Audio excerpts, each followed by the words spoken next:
Le dérèglement climatique observé ces derniers temps à Kinshasa, madame, messieurs, c'est pas seulement à Kinshasa, mais partout à travers le monde, inquiète plus d'un Congolais. Vous le savez, après la pluie, ce n'est plus le beau temps à Kinshasa, en tout cas, parce qu'à chaque fois qu'il pleut, on s'inquiète des conséquences, si pas des dégâts que cette pluie va causer à travers la ville de Kinshasa, parce qu'il y a des quartiers entiers qui sont aujourd'hui menacés et en voie de disparition, si on peut dire ainsi. Alors, pour parler de cette question qui touche les Kinois en particulier, mais les Congolais en général, nous avons pensé à un environnementaliste. Pourquoi nous vivons ces inondations à répétition qui causent des pertes en vies humaines à Kinshasa? Quelles sont les causes? Quelles sont les conséquences? Aujourd'hui d'ailleurs, les conséquences sont connues, mais comment pallier pour que cette situation soit réglée et que nous arrivons finalement à vivre en paix avec la nature? Nous avons le plaisir de recevoir sur ce plateau un environnementaliste, il s'appelle M. Mangalibi. Bonsoir et bienvenue sur le plateau de Mise au Point. Bonsoir, cher ami. Alors, je vous en prie, merci. Veuillez vous asseoir. Et merci pour l'invitation. Merci, c'est nous qui vous remercions parce que vous avez disposé de votre temps pour parler de cette question qui touche l'humanité aujourd'hui. Il s'observe un dérèglement climatique très très compliqué et difficile à gérer, ça c'est à travers le monde, parce que les inondations, ce n'est pas seulement à Kinshasa. Vous qui êtes de l'environnement, à quoi est due cette situation catastrophique que connaît le monde? C'est d'abord l'homme qui est le responsable, le premier responsable. Okay. Parce que l'erreur de l'homme par rapport à la planète, c'était de les gérer ou de les garder. Mais il s'est fait qu'on s'est mal conduit. Et aujourd'hui, nous sommes en train de payer les conséquences. J'aime beaucoup parler du Congo parce qu'aujourd'hui, comme on le sait, il y a 4 ans, le Congo était le deuxième réserve stratégique mondiale et aujourd'hui, on est le premier.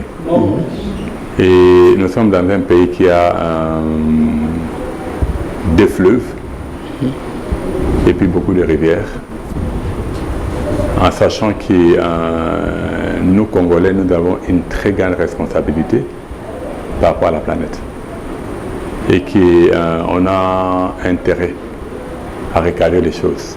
On a intérêt à recadrer les choses, ça devient quand même récurrent et inquiétant à chaque fois qu'il menace de pleuvoir. On a peur pour la vie de nos compatriotes qui sont dans des milieux aujourd'hui qui sont, que je peux appeler des quartiers qui sont en voie de disparition parce que vous savez, les érosions menacent beaucoup de communes aujourd'hui. Alors, comment nous en sommes arrivés là et comment est-ce que nous pouvons nous en sortir de cette situation? Moi, on va parler de Kinshasa d'abord. On se souviendra dans les temps, Kinshasa avait des cités ou des quartiers ou des communes qui ont été bien urbanisées. Et puis il y avait des zones normalement qu'on ne devait pas construire. Mais c'est fait qu'avec la démographie, alors l'État n'a pas su bien gérer la situation. Conséquence, on a eu à construire là où il ne fallait pas. On a eu à boucher des collecteurs. Je prendrais le cas par exemple du boulevard du 30 juin pendant la période de 5 chantiers. Au niveau de l'ambassade, de l'ancienne ambassade de France, il y avait des collecteurs qui passaient pour que l'eau aille de l'autre côté du boulevard. Ça a été carrément bouché. Si on revient du côté par exemple de rond-point Ezo, il y a des maisons qu'on a construites vraiment sur les grands collecteurs. Et au niveau des Kassavou, en face des palais du peuple, le projet qu'on est en train d'ériger là, c'est construit sur 2 rivières souterraines. Conséquence, on est en train de vivre les inondations qui, nous-mêmes, nous sommes la cause. Mais nous avons quand même le ministère de l'Urbanisme et Habitat dans ce pays. Est-ce que ces ministères font leur travail? Est-ce qu'à chaque fois qu'il y a des grands projets, des projets d'envergure de cette hauteur-là, est-ce que le ministère d'Environnement, d'Urbanisme sont associés pour qu'on ne puisse pas arriver à tout ce que vous déplorez ici? Bon, aujourd'hui, moi je dirais, je prendrais le cas du ministère de l'Urbanisme. Aujourd'hui, normalement, il y a, par rapport à Kinshasa, on a des ministères qui sont vraiment la cause. Lesquels? Comment est-ce qu'il y a un ministère Il y a le ministère des Affaires foncières. Ok. Et puis il y a le ministère de l'Environnement. Et s'il faut citer troisième aujourd'hui, c'est la ville province de Kinshasa elle-même. S'il faut parler du ministère des Affaires foncières, aujourd'hui, il y a des endroits qu'on ne devait pas lotir. Et jusqu'à nos jours, ils sont en train de continuer à lotir. J'ai parlé le cas le long du fleuve. Ben est-ce que dans ces ministères, on devrait recruter tout le monde ou on a besoin des experts? Parce que là, on ne peut pas comprendre qu'un expert puisse faire ce que vous déplorez aujourd'hui. Bon, je crois nous avons aujourd'hui, on ne doit pas condamner des experts. On doit condamner la personne qui signe. Aujourd'hui, c'est... Mais la personne signe, bien sûr, avec les conseils des experts. Qui choisit les experts? C'est la personne qui signe. Aujourd'hui, par rapport aux affaires foncières et à l'urbanisme et habitat, il y a des habits qui se font et que nous payons les conséquences. Il y a des situations, par exemple, ils ont hérité. J'ai parlé le cas de la cité du fleuve. Aujourd'hui, tu peux appeler le professeur Kabasele, Albert, qui est un grand professeur de la télédétection, avec qui, quand on a commencé le projet Cité du fleuve, il a amené même des études faites avec des satellites de NASA, avec des experts allemands, qui ont prouvé noir et blanc que si on construit la Cité du fleuve, pendant la montée des eaux, il y aura une inondation qui va arriver jusqu'au niveau de l'aérodrome de Dolo. C'est un expert qui a parlé. Okay. Mais la cité continue. Les gens se sont quand même entêtés. La cité continue. C'est pour ça jusqu'à aujourd'hui, on a toujours demandé au président de la République des situations héritées. Il faut voir comment les stopper. Parce qu'aujourd'hui, quand on voit, excusez-moi, le niveau du ministère de l'Urbanisme, de l'Habitat et des Affaires foncières, par rapport aux responsabilités qu'ils ont, ils ont tellement de limites et qu'ils n'arrivent pas à faire correctement le travail pour pouvoir accompagner la responsabilité que le Congo a. Pareil avec la ville province de Kinshasa. Pour la ville, je prendrais par exemple le cas de l'hôpital de Kitambo. L'espace qui était censé agrandir l'hôpital, le problème a commencé depuis l'ancien gouverneur Kimbuta. Lui voulait construire une morgue. Il a coupé l'hôpital, il a cédé des parcelles qu'on n'a jamais vu de morgue moderne. Celui-ci, il veut construire un endroit où on va commencer à opérer nos morts. C'était juste l'occasion pour lotir le reste. Mais comme nous, on ne dort pas, on est là pour accompagner l'autorité. Nous gardons notre neutralité parce que nous, notre ami, c'est le Congo, notre frère, c'est le Congo, notre parent, c'est le Congo. Parce que le Congo, c'est la première bénédiction que Dieu nous a donnée. Mais tout ce que vous dites ici, que ce soit pour le cas de l'hôpital de Kitambo, que ce soit pour la cité du fleuve, vous êtes quand même, vous avez une responsabilité en tant qu'environnementaliste. Est-ce qu'à chaque fois, parce que ce ne sont pas des projets qui tombent comme ça, avant que ça commence, vous êtes informé, parce que vous êtes dans le secteur. Mais à chaque fois que vous êtes alerté, que vous avez l'information, est-ce que vous avez des démarches que vous entreprenez dans le but de stopper ces projets ou carrément prévenir? Parce qu'aujourd'hui, lorsqu'il y a des morts, ce sont les mêmes autorités qui sont insultées. Bon, aujourd'hui, vous le mettez, vous êtes les quatrièmes pouvoirs. Et nous faisons toujours ce travail. Vous faites ça, aujourd'hui, on est là. Je prendrai le cas de l'hôpital de Kitambo, c'est un dossier qu'on a commencé à suivre depuis 2005. On a eu la grâce d'avoir les premiers documents de 2002 signés par le ministre Machak Opé-Assanam qui s'opposait. On a suivi les dossiers jusqu'en 2011. Lorsqu'on a failli même tirer sur l'ancien ministre de la Justice, M. Luzo Lobambi, parce qu'on l'avait approché pour dire que ça n'allait pas. Et quand il est allé visiter, qu'on a tiré sur lui. Ah bon? De grâce, bon, il n'a pas reçu la balle. Et puis à l'époque, le président Kabila a pris la décision qu'on arrive à raser. On a quand même construit. Par après, Kimbuta, à ce moment-là, la gestion de l'hôpital était sous la responsabilité du gouvernement central. Okay. Étant donné souvent les soucis de certaines autorités, qu'on leur donne un carré de pouvoir. Quand on a cédé à la ville, c'est à ce moment-là Kimbuta, à l'époque gouverneur, a piloté la première partie de l'hôpital, où lui et ses ministres, ils ont dû avoir des terrains, et certains généraux et des magistrats. Et c'est comme ça que ça se passe. L'autre est venu pareil. Aujourd'hui, je prenais des cas, tu parlais des démarches. Si même dans l'état, on avait écrit au gouverneur, à Kimbuta lui-même. On a même, si je regarde bien, parce qu'on se promène toujours avec je vous ai compris ça. C'est pour aider quand même ceux qui suivent. Voilà, là je vois par exemple, on a la réponse à l'époque. Kinshasa, le 1er 06-2018. Copie pour information à M. le gouverneur de la ville-province de Kinshasa, à Kinshasa-Gombe. C'est lui le procureur général de la République. Objet d'initiation, spoliation des constructions anarchiques érigées sur l'espace public réservé à l'extension de l'hôpital de référence de Kitambo. C'était adressé à qui? À Mme Lelo Orneli, présidente de SOS Kinshasa, et à M. Jean Mangalibi, coordonnateur des Amis de la Nature de Déordre. Pour dire qu'on avait écrit en 2018. C'est signé à la base, en bas, Flori Kabangi Numbi, procureur général de la République. Général, oui, PGR de l'époque. Voilà. Au mois d'août de l'année passée, vu que le problème continuait, on a dû recourir au chef de l'État. Et au mois de septembre, on était reçu, non, je crois que c'est au mois d'octobre, qu'on était reçu par les conseillers, par les groupes de conseillers de ces conseillers chargés de l'environnement. On a eu à échanger par rapport à beaucoup de points en rapport avec la spoliation. Entre autres, il y avait le cas de l'hôpital de Kitambo.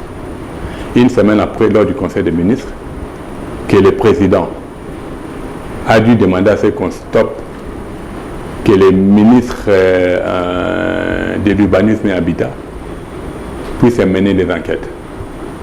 Et juste aujourd'hui, on entend. On s'est dit, nous devons croire que le président de la République prendra une décision pour la République, non une décision politique.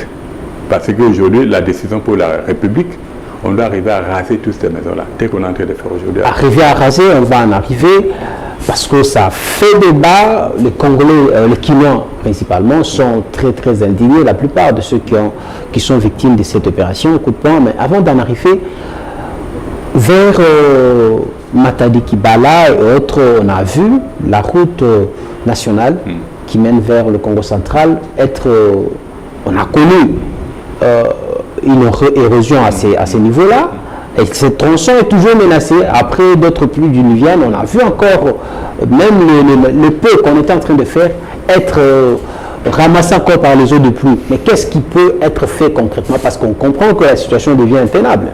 Bon, tu sais, pour le cas de la route nationale de Kabila ou ex-Matadi, aujourd'hui, c'est la société qui est en train de faire des travaux qui en est le premier responsable. Est-ce que ces sociétés n'associent pas les environnementalistes que vous êtes avant de diriger?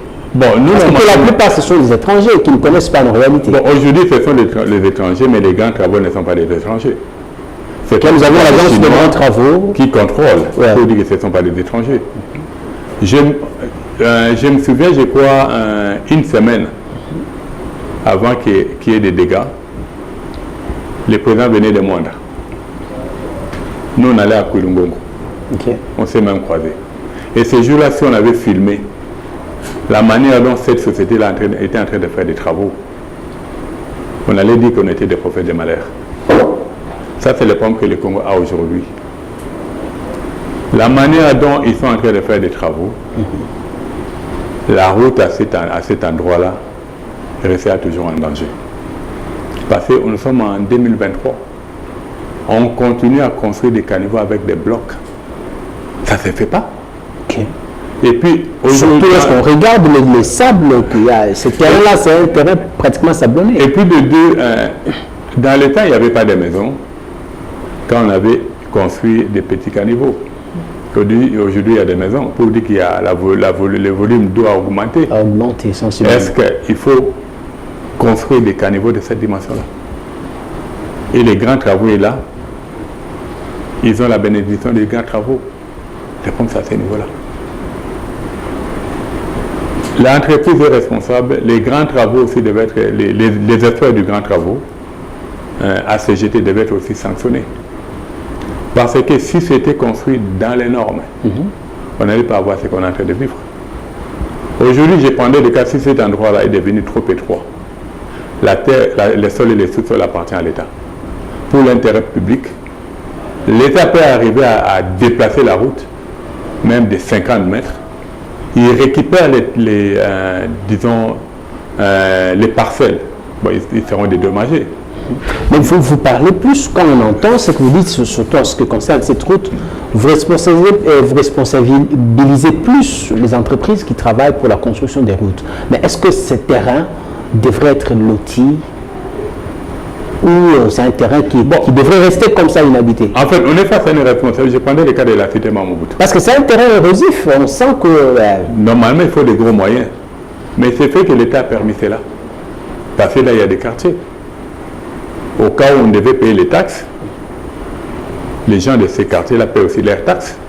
Pour dire que l'État a accepté l'inacceptable. Mais selon le plan urbanistique de Kinshasa, est-ce qu'un terrain comme celui-là devrait être loti? C'est ce que nous aimerions savoir. On peut bien. Je prendrai le cas de la cité Mamoudzou. Okay. C'est la colline. Et c'est pratiquement la même qualité du sol. Mais on a mis les moyens qu'il faut pour construire une cité qui est en train de tenir. Si dans le temps la cité Mamoudzou a été menacée, c'est parce que on a laissé les constructions anarchiques en dehors de Mamoudzou. Mais la manière dont la Mamoudzou est construite, normalement, ça ne devait pas céder. Normalement, il y avait des endroits dans l'État qu'on ne pouvait pas construire, mais avec l'approche aujourd'hui, il y a possibilité dans des pareils endroits qu'on arrive à construire. Mais il faut que l'État arrive à mettre des moyens. L'État ne doit pas laisser la population construire. Mais du fait que l'État a laissé, parce que je sais qu'il va arriver un moment où tous ces quartiers-là vont être rasés et l'État va construire avec les... Mais ce moment-là viendra quand? Parce que là, on compte des morts. Bon, en fait, cela dépend. Il y a des vies qui sont perdues comme ça. Cela dépend des gens qui dirigent actuellement. Pour dire que le Congo a suffisamment de moyens. Le Congo n'a pas d'argent, juste une bonne gestion. Cela permettra à cette... Parce qu'aujourd'hui, moi, j'aimerais un jour que l'IGF puisse veiller sur les dépenses qu'on est en train d'effectuer dans ces chantiers-là. Okay. L'enveloppe débloquée, la manière dont les travaux sont en train d'être exécutés. Et le coût réel. Qu'on essaie de savoir exactement c'est les coûts par rapport aux travaux qu'ils font. Ça répond. Et puis chercher le véritable urbanisme indépendant. Et les spécialistes en point et chaussée qui vont dire à l'autorité, parce qu'avec ACGT, on a vu que c'est un échec. Okay. Parce qu'en réalité... Ce que je me suis posé comme question, c'est lorsque j'ai vu la manière dont les eaux ramassaient ces caniveaux à peine construits, la chaussée en train d'être détruite comme ça, alors que ça venait à peine d'être réparé. Je me suis demandé est-ce qu'on avait tenu compte des conditions, parce que un urbaniste sérieux associé à de tels travaux, je ne pense pas qu'il n'aurait pas prévenu tous ces dangers. Est-ce qu'on avait pris en compte tout ça, tous ces aspects? Tu sais, dans le temps, j'ai eu à assister une valise de Rayon, parce qu'on devait intervenir par rapport à la reboisement, à la plantation des arbres sur le projet boulevard du 30 juin. C'est là où j'ai été pour la première fois choqué. Il y a des travaux, normalement, on parle des travaux d'extrême urgence. Ce sont des travaux qui se font sans étude, mais l'argent sort. Là, on n'est pas sérieux. En fait, c'est pas sérieux, mais c'est ce qu'on a vécu dans les temps sur le boulevard du 30 juin. Quelle urgence, quelle extrême urgence, lors de la réunion, qu'on puisse faire des travaux sans études. Lors de la réunion, il fallait planter des arbres. Moi, je pose la question, il nous pose la question pour savoir si on doit planter des arbres. Je leur ai posé la question, on doit mettre des arbres où? Il me pose la question, mais tu passes sur le boulevard? J'ai dit, je passe. Mais, je ne vois pas là, on va mettre des arbres. Ils ont dit, mais il y a des carrés qu'on a prévus. Je leur ai dit, dans ces carrés-là, qu'on ne peut pas planter. Si tu vois jusqu'aujourd'hui, dans ces carrés-là, on n'a pas pu mettre des arbres, parce que nous, on avait donné un avis contraire. Les responsables ou les dirigeants à l'époque écoutaient. Parce qu'on a avancé nos arguments. Ils ont fait des... Mais dans l'entretemps, il y a l'argent qui est sorti pour ça. Bon, en fait, nous, on a fait notre part. Ils ont demandé notre avis. On a dit ce qu'on pensait. Et ils ont écouté. Alors, quand ils devaient maintenant planter des arbres, ils ont décalé des arbres. Et les carrés là sont restés, on essaie de mettre des fleurs. Et on pose la question, mais pourquoi vous pouvez faire avec des pareilles erreurs? Parce que vous faites des caniveaux d'abord avec des moellons, mortier mélangé. On ne sait pas si le dosage a été respecté ou pas. Moi, j'ai mis mon arbre. Les racines vont cogner les moellons. Une fois les caniveaux cèdent, ce qui veut dire que la chaussée va céder. À ce moment-là, nous allons perdre. Voilà. On est face à ça. Et les gars de la CGT direct, ils disent, mais vous devez savoir, c'était un projet, c'était tellement urgent. Les projets d'extrême urgence, on ne tient pas compte de certaines normes. Est-ce que la CGT recrute des environnementalistes? Parce qu'il doit avoir aussi, en tant qu'agence des grands travaux, elle doit plutôt avoir des experts de l'environnement à son sein pour qu'à tout moment ils sont butés à des telles urgences qu'ils fassent recours ou qu'elles fassent recours à ces experts maison avant de voir vous autres qui êtes indépendants. Bon, nous, normalement, ce n'est pas la CGT qui nous avait invités. À l'époque, c'était les ministères provinciaux de l'environnement. Étant donné, c'était la ville qui devait prendre en charge les reboisements. Et la ville, à l'époque, connaissait l'expertise que nous, on avait. C'est pour ça qu'ils nous avaient approchés. Après échange, bon, je dirais, on a donné l'avis qu'il fallait donner. Et puis, ils nous ont écoutés. Aujourd'hui, je dirais, on doit savoir une chose. La manière dont le Congo fonctionne aujourd'hui, jusqu'à nos jours. On a des ingénieurs, des salles. Pour dire que dans une salle, il peut faire des calculs pour dire, voilà, ça, c'est voilà ce que ça va donner. On n'a pas des ingénieurs du terrain. Okay. Aujourd'hui, la route telle que la route de Matadi, connaissant l'expertise du génie militaire, ce sont des travaux qu'on devait donner au génie militaire. On leur donne les moyens qu'il faut. Parce qu'on se souvient même, à l'époque, il y avait, au niveau de la Cité Verte, il y avait la route était cédée en D, mais il fallait voir les dégâts. Mais quand ils sont venus, ils ont fait des travaux, ça fait comme plus de 20 ans que la route tient. Pour dire que mais pourtant, l'expertise est là. L'agence a fait ces travaux qui n'ont même pas fait une année. Bon, même pas 2 mois. L'expertise est là, mais aujourd'hui on choisit là où on peut arriver à gérer de l'argent n'importe comment. Conséquence, comme dit est juste, parce que nous sommes dans une période où il ne devait pas avoir de pluie. Pourquoi juste aujourd'hui il a de pluie? À quel moment deviendrons-nous sérieux? Parce que la nature est en train de se développer, elle est en pleine mutation, mais apparemment nous ne comprenons pas que nous devons nous aussi nous adapter à ces réalités. À quel moment on sera sérieux? C'est le jour où nous allons mettre en application les lois du pays. Parce que bien que cette constitution, on doit quand même arriver à faire un référendum. Ok. Tu comprends? Il y a des lois qui normalement qui doivent être carrément supprimées, parce que ça ne cadre pas avec cette réalité. Voilà. Mais il y a quand même des lois. Je prendrai le cas par exemple d'un article que j'aime beaucoup. C'est l'article 53. Tout Congolais doit un environnement sain et propice à son épanouissement intégral. Et il a le devoir de les défendre. Mais c'est l'État qui fixe le fonctionnement. Par rapport au fonctionnement, il y a par exemple ce que tu dis. Ça c'est l'édit numéro, on a l'édit numéro 005 portant réglementation relative aux nuisances sonores dans la ville province de Kinshasa. C'est l'édit du 9 octobre 2012 qu'on n'a jamais mis en application. Si on avait réellement mis en application. Mais c'est à peine qu'on voyait les bars être fermés, les baffles arrachés, et puis après c'était soit le colonel qui appelle pour dire que c'était les bars de ma deuxième épouse. Les soucis qu'on a, c'est quoi? On gère une nation avec des lois. Mais c'est fait que la ville de Kinshasa gère la ville avec des campagnes. Pour dire que pendant qu'il est en période de campagne coup de poing, il a oublié sa campagne Kilbopeto. Tu vois. Or, ils sont censés passer s'il a des ministres, c'est pour gérer l'ensemble de la ville de Kinshasa. Et on sent aujourd'hui les numéros 1 de la ville n'a plus d'idée, il est essoufflé.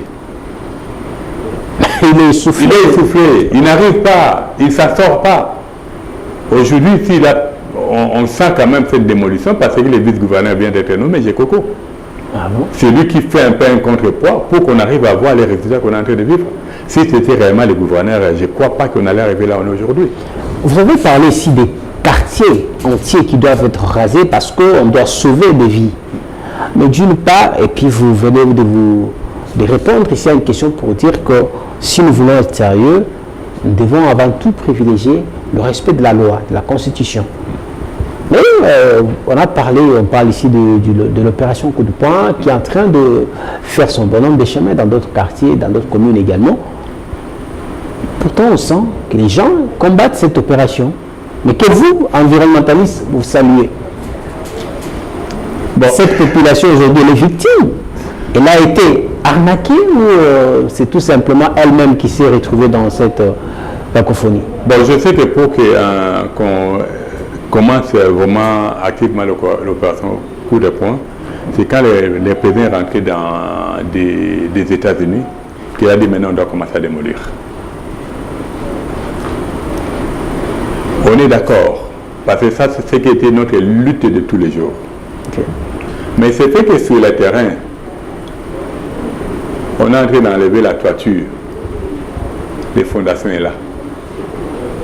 Ce qui veut dire qu'on va encore reconstruire. Mais non, en fait, ça c'est, je prenais des cas, tu sais, de cet édit.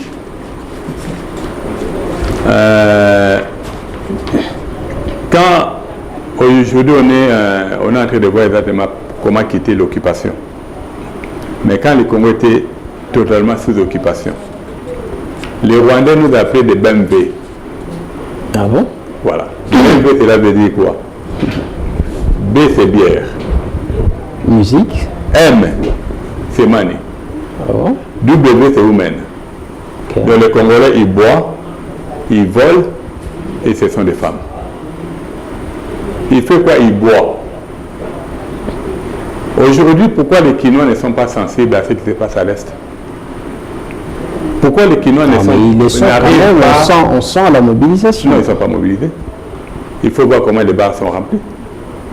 Mais c'est pas parce que là-bas, même à Goma, on sent il y a toujours des bars mais tu sais, aujourd'hui, à 2000, il y a un message qui a dit ceci.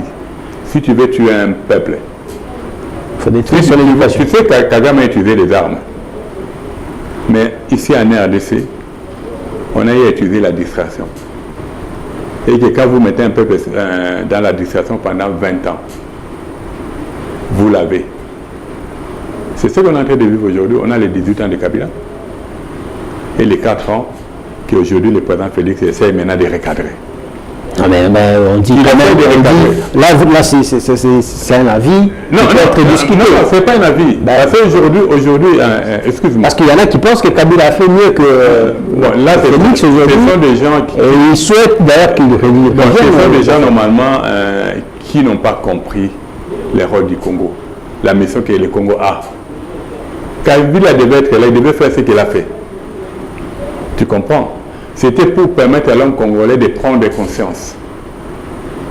Aujourd'hui, le président Félix est là, il essaie de faire ce qu'il peut faire. Mais tant que nous ne prendrons pas conscience de la gestion du président Kabila et qu'on ne veut pas prendre conscience des changements de cap du président Félix, les perdants c'est nous. Parce qu'aujourd'hui, j'ai toujours dit, c'est comme si la ville-province de Kinshasa joue le rôle de l'agresseur. Comment ça? Ben oui. Si tu ne laisses pas le temps de réfléchir. Des fois, Kinshasa dit qu'il n'a pas l'argent, il attend l'argent qui doit venir du gouvernement central. Ouais, ça c'est ce qu'il dit souvent. Voilà, l'édit numéro 005 dans son article 13. Tout contrevenant aux dispositions du présent édit est puni d'une amende de 10 à 500 000 francs congolais. 500 000 francs congolais, ça fait presque 250 $. 250 $. Article 14. En cas de récidive, les contraires venant être punis d'une servitude pénale de 15 jours et d'une amende de 20 à 1 million de francs congolais. Les lieux ou les matériels qui en font l'objet selon les cas seront fermés ou saisis par l'autorité compétente. Mais ça, je vous l'ai dit ici, parce que jamais... la plupart des bars appartiennent à des colonels, à des généraux, et à chaque fois qu'il y a cette opération, on rappelle pour dire relâcher les statuts d'un général ou d'un colonel. Il peut faire une activité commerciale. C'est une triste réalité que nous vivons. Si je parle aujourd'hui des lois, de la Constitution, c'est par rapport à tout cela. Aujourd'hui, je prends le cas, toi, tu dis que tu ne fréquentes pas de bars. Mais tu as cherché une maison, tu n'as pas trouvé. C'est fait que tu es dans une parcelle qui est voisin d'un bar. Ouais. Quand il met la musique, ton enfant qui est en train d'étudier, c'est mélangé. Parce que là, la musique ou bien les cahiers. D'ailleurs, à Kinshasa, on ne sait plus reconnaître des quartiers résidentiels. Voilà. Partout, on est face à cette réalité. Aujourd'hui, l'opération coup de poing, on devait commencer par les bars. Mais tu vas voir qu'au niveau des bars, ils enlèvent la toiture.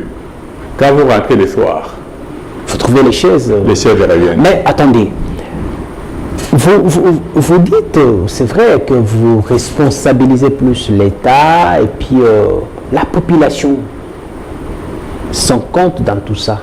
L'État, c'est un parent. Aujourd'hui, je ne peux pas me réveiller un beau matin, je dis, je prends le siège, je commence un bar. Je vais d'abord demander l'autorisation. Mais il y en a qui commencent aussi. On voit dans d'autres terrains, sans demander l'autorisation, il y a des choses que l'État n'existe pas. Seulement dans un état de droit. Non. Tu ne peux pas te réveiller un beau matin, tu dis à tel endroit, je vais construire. Ce qui est construit dans les emprises, par exemple, n'ont pas demandé l'autorisation à l'État. Non, ils ont demandé. Pour construire il y a ceci. Devant chez soi, il y en a qui ont prolongé leur... pas le cas de Capella. Moi, je suis arrivé à Kinshasa en 1970. J'habitais à Yanongé, 2 avenues avant Capella. J'ai des traces quand je suis arrivé aujourd'hui. La majorité des gens qui ont déplacé leurs bornes. Aujourd'hui, quand vous prenez par exemple, je dis, il faut raser à Capella, qu'est-ce qu'on fait? On prend juste ton certificat, on regarde les dimensions de ta parcelle, on rase. Parce que chacun est conscient de ce qu'il a pu commettre comme abus. Aujourd'hui, quand on se dit victime, quelque part là, parce qu'il y a 2 personnes qui ont été pris par la ruse. Parce qu'il y a je prenais des cas sur la route du 24 et du côté de Serembao. L'État avait déjà donné de l'argent à ces gens-là pour libérer, parce qu'ils devaient raser. Mais quand l'État s'est mis à dormir, qu'est-ce que ces gens-là ont fait? Ils ont vendu leurs parcelles à des tiers. Ah ok, d'accord. Donc là, ils ont escroqué les tiers sont victimes. Normalement, est-ce que ce n'est pas nous-mêmes, par manque d'information, qui contribuons à ce que le crime soit perpétré?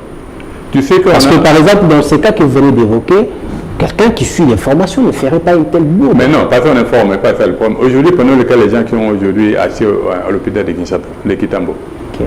On a des généraux de la police, on a les généraux de l'armée, on a les gouverneurs lui-même, on a quelques membres de son cabinet. Ça, c'est l'abus de pouvoir. Et là, quand on commence à casser, on crie à la fermeture pour le règlement des comptes. Pourquoi on a du mal à casser? Parce que ce sont eux-mêmes qui sont là. Non, mais c'était de l'ancien régime, c'est pas... Non, c'est là. Ah bon? C'est du présent. Ça a commencé depuis Kimbuta. Ok. Ça continue avec Jean Délé. Pour dire que c'est récent. C'est ça que j'ai toujours dit au chef de l'État. Parce que si je prends ma Bible, si on essaie de lire les livres de Deutéronome, dans son chapitre 1er, verset 13, okay. Que dit la Bible? Pour choisir ceux qui vont occuper des responsabilités, c'était à l'époque, il fallait que Moïse choisisse ceux qui allaient diriger les tribus. Okay. Il a dit ceci: prenez dans vos tribus des hommes sages, intelligents et connus, et je les mettrai à votre tête. Pour dire qu'il y a un homme sage, intelligent, connu. Connu, ça veut dire quoi? Avant qu'on arrive à nommer quelqu'un gouverneur, on doit savoir exactement quel est son passé. Mais ils ne sont pas nommés, ils sont élus par des députés. Non, même avant qu'ils soient là, pourquoi on a le service de renseignement? Donc vous voulez dire qu'avant même qu'il se présente comme candidat? Mais c'est ce qu'il faut faire. Okay. À ce moment-là, cela permettra à ce qu'on sache. Maintenant, étant donné, même s'il est voté, parce qu'il faut que le président signe à la fin. Si on vient avec les rapports de n'importe quel gouverneur, dit regarde celui-là, voilà son passé. Est-ce qu'on ne va pas crier à la violation de la loi parce que le travail est déjà fait, le président ne fera que prendre acte? Chers camarades, oui. Entre l'intérêt de la nation et l'intérêt d'un carré de personnes, qu'est-ce qui prime? Aujourd'hui, nous parlons par rapport à l'intérêt de la nation. On est contre personne. Nous, dans notre association, on est parmi ceux-là. Quand M. Gentil est arrivé au pouvoir, on s'est réunis avec quelques journalistes. C'est un travail qu'on allait faire gratuitement. Tu vois, l'opération coup de poing, c'est ce que nous, on avait proposé. On dit, regarde, à l'époque, je crois que Tengueli il était encore ministre de l'Intérieur. Non, de l'environnement et aménagement. Aménagement, ok. Comme quand il était bourgmestre, on a eu à l'accompagner. On a dit, bon, comme il est arrivé là, ça va être le meilleur moment. On dit, voilà ce qu'on a proposé. Ce n'est pas que ce que vous nous payez. Mais nous, notre contribution pour la réussite, on prendra par exemple des cas de Capella. On aura à faire des émissions pour dire à la population de Capella, voilà ce que vous avez fait. Voilà ce que l'autorité doit faire. Pour dire que nous allons pousser l'autorité à démolir. En expliquant à la population les avantages. Parce qu'aujourd'hui, tu parles des inondations.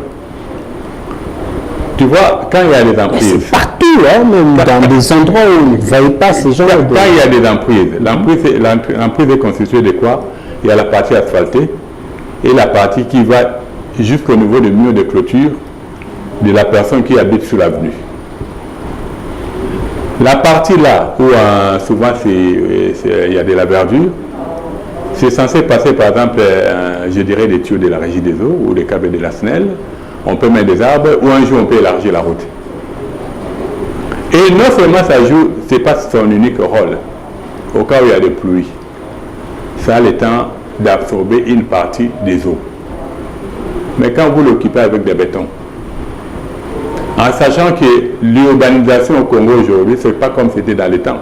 Aujourd'hui, quand tu appelles un urbaniste, un architecte, il te dira, dans le concept de la construction, une maison occupe les 40% de la superficie du terrain. Aujourd'hui, la maison occupe les 9%. Conséquence, il y a l'augmentation des volumes d'eau. Qui dit augmentation des volumes d'eau, les caniveaux construits dans les temps ne fait plus contenir les eaux de pluie, le volume en question. Voilà. Conséquence, on vit ce qu'on est en train de vivre. Tu vas voir aujourd'hui, l'opération coup de poing va faire en sorte que on va alléger les volumes d'eau qui traînent. Parce qu'on aura débouché correctement certains collecteurs que l'homme a construits. Et puis l'État et la ville va aussi respirer. Alors, parce que nous sommes en train de toucher à la fin de cet entretien, vous avez ici évoqué le cas de l'hôpital de Kitambo, où il se trouverait plusieurs autorités de ce pays, et que, vu tout ce que vous avez évoqué ici, voilà, ils sont là, ils habitent parce que vous avez des informations, merci, ils sont là et on ne s'est pas cassé. Mais on sait très bien qu'il y a une rivière qui traverse ces quartiers-là, Makelele. Si l'opération, si l'État ne veut pas faire ce travail, ok, et que la nature elle-même décide de faire ce travail, comme le cas de la cité du fleuve également que vous avez évoqué, est-ce qu'on criera à l'État, au secours? Est-ce que nous ne sommes pas nous-mêmes, population, victimes complices de ce qui nous arrive? Bon, tu sais, tant que les autorités ne vont pas s'assumer, c'est la population qui va être la première victime. Est-ce que la population même ne peut pas prendre conscience? Tu sais, les cités démolies, tu as parlé de l'hôpital de Kitambo, il y a aussi météo. Aujourd'hui, on parle de changement climatique. Il faut avoir des infos appropriées. aujourd'hui, Météo Kinshasa, c'est là où on trouve n'est pas capable, il n'est plus capable de nous donner des infos fiables. Okay. Parce qu'il est occupé d'une manière anarchique. Parce que les cas de météo, pareil. Quand tu vas dedans, tu verras, il y a les terrains de Matata Mponyo, qui fut Premier ministre. Tu verras l'autre là, de la Moka, il s'appelle comment encore? C'est lui qui fait encore. Ses conseillers, ils sont là-dedans. Okay. Tu verras les conseillers de Kizenga sont là-dedans. Ah bon? Pour dire que ce sont des gens, vu leur fonction, ils ont abusé du pouvoir. Au lieu de protéger un bien public, ils en ont approprié. Alors, une petite dernière question d'ailleurs. Aujourd'hui, au regard de tout ce qu'on vient de dire ici, de déplorer, et de la responsabilité de ceux qui ont géré les affaires de l'État, est-ce qu'il y a-t-il possibilité que les responsabilités soient établies et que les victimes, enfin, le coupable, les auteurs de ces crimes, parce que ce sont des crimes qui ont été commis contre l'État et contre la nature d'ailleurs, est-ce qu'il y a-t-il possibilité que ces responsables, ces coupables soient poursuivis et que l'État soit rétabli dans ses droits? Bon, pour moi, ça a toujours été une prière. Parce qu'aujourd'hui, il y a la population qui est en train de pleurer. Pourquoi? Ils ont eu la signature, ils en ont abusé. C'est la prière aujourd'hui, parce qu'on est en train de démolir. Mais ceux qui ont perçu, ils doivent qu'on a circuler en liberté. Non. C'est ça que je demande, est-ce qu'on ne peut pas le poursuivre? C'est ce qu'il faut, c'est ça notre prière, qu'ils soient poursuivis, qu'ils soient arrêtés. À ce moment-là, ceux qui viendront après. Tu sais, le dernier, c'est l'école de Mombele. Moi, je suis un fruit de là. C'est une école qui est un bien du domaine public de l'État. Tous les biens du domaine public de l'État n'ont jamais eu de certificat d'enregistrement. Voilà. Non, c'est fait sciemment. Tu sais, le Congo, il y a des lois qui ont été mises en place. C'est pour mieux protéger les biens de l'État. Mais leur superficie se trouve au ministère des Infrastructures. Il y a conflit entre deux ministères. Celui de l'enseignement de l'EPSPT, enseignement primaire, secondaire et technique, ouais. Et celui de l'enseignement professionnel. L'enseignement professionnel. Okay. Or, la logique veut à ce que un technicien doit être professionnel. Un professionnel doit être technicien. Pour dire que le ministère de l'enseignement primaire et secondaire ne peut pas prendre en charge les enseignements techniques. Il faut que les enseignements techniques puissent aller du côté de l'enseignement professionnel. À ce moment-là, le ministère est complet. Le conflit règne. Le président de la République demande aux deux ministres et trois ministres, enseignement primaire et secondaire et celui de l'enseignement professionnel, et M. Sakombi des affaires foncières, va là-bas pour qu'on trouve la solution. L'école avait déjà un certificat d'enregistrement. Pourquoi? L'école, dans le temps, il appartenait aux Belges. Comme ils sont partis, ils ont remis à l'État. Dès que je te parle, il y a un certificat d'enregistrement qui vient être émis pour le compte du ministère de l'enseignement professionnel. Entre-temps, les bâtiments restent de l'enseignement primaire et secondaire. Ah, c'est pas... Confusion. C'est là où le Congo aujourd'hui a besoin d'un gouvernement du peuple et des combats. Merci beaucoup, M. Mangalivi. En tout cas, on a senti que les matières sont là. C'est à moi de vous. Et la matière, elle est abondante d'ailleurs. Il y en a tellement. Regardez. Nous gardons nos portes ouvertes pour vous recevoir prochainement parce que cette question mérite d'être encore débattue. On viendra à tout moment. En tout cas, tout le plaisir était de nôtre. C'est partagé. Nous en prions. Pour l'intérêt du Congo. Merci. Ouais. Madame, monsieur, vous avez suivi que la question de l'environnement nécessite notre sérieux, mais également notre attention et la volonté de l'État, parce que si on y fait garde, les vies vont continuer à être perdues comme ça. Nous allons perdre des vies plutôt. Restez fidèles à nos programmes. Je vous retrouve très prochainement avec un autre invité, toujours dans le même cadre. Au revoir.